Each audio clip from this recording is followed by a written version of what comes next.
சட்டத்தின்படி ஆட்சி மொழி சட்டம் நீதியும் நிர்வாகம் முழுமையாக தமிழ் மொழியில் இயற்றம் இடம்பெற்றால் மட்டுமே நம்முடைய தமிழானது ஆட்சி மொழியாக அங்கீகரிக்கப்படும் என்கின்ற ஒரு நிலை இன்றைக்கு இருந்து கொண்டிருக்கிறது. ஆனால் தமிழ்நாட்டிலே, உலகத்திலேயே தமிழ்நாட்டிலே தான் அதிகமாக தமிழர்கள் வாழ்ந்து கொண்டிருக்கிறோம். நாம் இன்றைக்கு பல ஆண்டு காலமாக போராடி கொண்டிருக்கிறோம். ஆனால் நம்முடைய தமிழ் மொழி பக்கத்திலே இருக்கக்கூடிய சிங்கப்பூரிலே, பக்கத்திலே இருக்கக்கூடிய இலங்கையிலே ஆட்சி மொழியாக இருந்து கொண்டிருக்கிறது. சிந்தித்து பார்க்க வேண்டும்.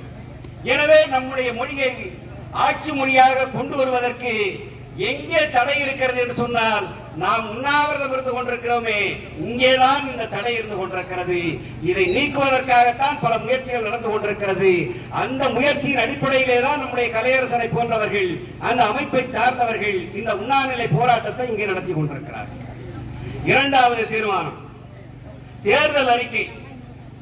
நடந்த தேர்தல் அறிக்கையிலே பல்வேறு அரசியல் இயக்கங்கள், நாங்கள் மத்தியிலே ஆட்சிக்கு வந்தால் திருக்குறளை இந்தியாவுடைய தேசிய நூலாக அறிவிப்பதற்கான முயற்சியை எடுப்போம் என்று தங்களுடைய தேர்தல் அறிக்கையிலேயே கொடுத்திருந்தார்கள். உங்களுக்கு தெரியும், அதை 13/4/2005 அன்று அதிமுக அரசால் அன்றைக்கு சட்டமன்றத்திலேயே தீர்மானமாக கொண்டு வந்து திருக்குறளை தேசிய நூலாக அறிவிக்க வேண்டும் என்று அவர்கள் கொண்டு வந்தார்கள். அதை போல அன்றை மட்டுமல்ல, அதிலே இருந்து தொடர்ந்து திராவிட முன்னேற்ற கழகம், மறுமலர்ச்சி திராவிட முன்னேற்ற கழகம், பாட்டாளி மக்கள் கட்சி, விடுதலை சிறுத்தைகள் கட்சி, அதை சார்ந்த துணை இயக்கங்கள் எல்லாம், அதே போல தமிழ் அமைப்புகள், தமிழறிஞர்கள் கூட்டமைப்புகள் அனைத்துமே திருக்குறளை தேசிய நூலாக அறிவிக்க வேண்டும் என்று அவர்கள் அறிவித்திருக்கிறார். அதே திருக்குறளை தேசிய நூலாக அறிவிக்க வேண்டும் என்று திருப்பதியிலே அமித்ஷா தலைமையில் நடைபெற்ற கூட்டத்திலே அமைச்சர் பொன்முடி அவர்கள் முதலமைச்சருடைய உரையாக அதையும் அறிவித்திருக்கிறார்கள், கேட்டிருக்கிறார்கள். இந்த நிலையிலேதான் அண்மையிலே புதுச்சேரியிலே நடைபெற்ற ஒரு சட்டமன்ற தேர்தலிலே, சட்டமன்ற கூட்டத்தொடரிலே திருக்குறளை தேசிய நூலாக அறிவிக்க வேண்டும் என்று மத்திய அரசை புதுச்சேரி சட்டமன்றத்திலே ஒருமனதாக தீர்மானம் நிறைவேற்றி இருக்கிறார்.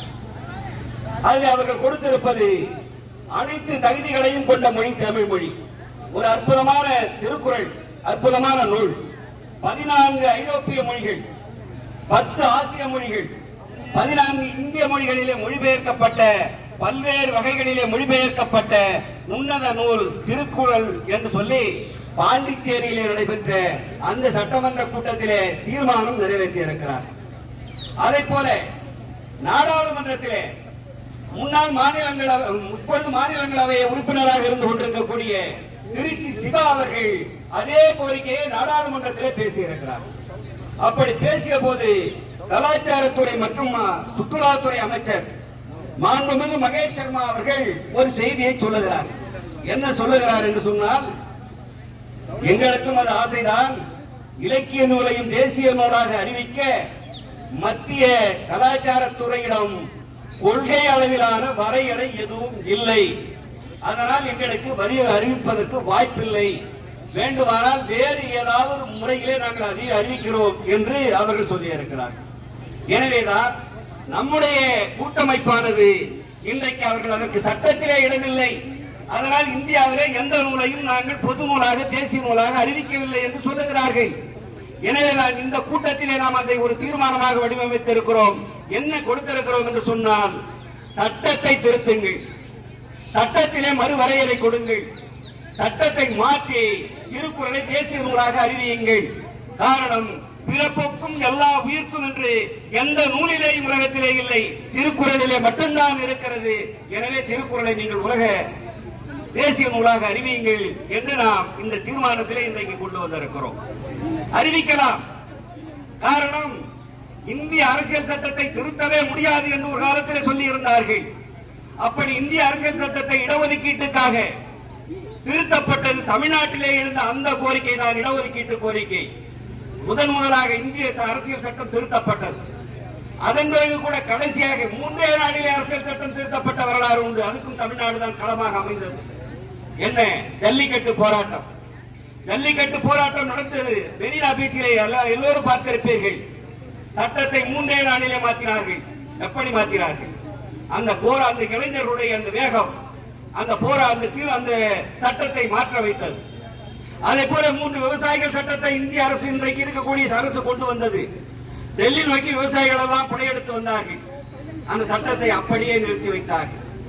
ஆக இந்த அரசு, அது இந்த அரசாக இருந்தாலும் யாராக இருந்தாலும், நம்முடைய கோரிக்கைகள் வென்றெடுக்கப்பட வேண்டும் என்று சொன்னால் வெகுஜன மக்களுடைய கோரிக்கையாக இது கொண்டு செல்ல வேண்டும்.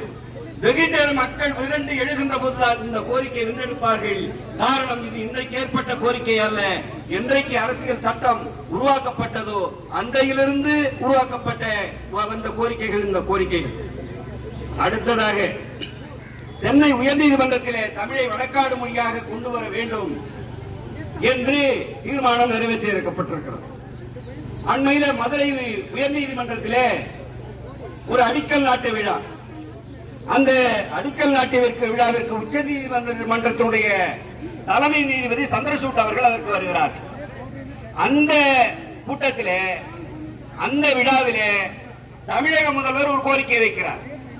அதுதான், கீழே இருக்கக்கூடிய கீழமை நீதிமன்றங்களிலே எல்லாம் நாங்கள் தமிழ் மொழியிலே வாதாடலாம், தமிழ் மொழியிலே ஆணை போடலாம் என்று நாங்கள் உத்தரவிட்டு கொண்டு வந்து விட்டோம். உயர் நீதிமன்றத்திலே எங்களால் கொண்டு வர முடியவில்லை. அதுக்கான அதிகாரம் எங்களிடத்திலே இல்லை. எனவே உயர் நீதிமன்றத்திலே தமிழை வழக்காடு மொழியாக கொண்டு வர வேண்டும் என்று சொல்லி தமிழக முதல்வர், இன்றைக்கு இருக்கின்ற முதல்வர் அவர்கள் கோரிக்கை வைத்தார்.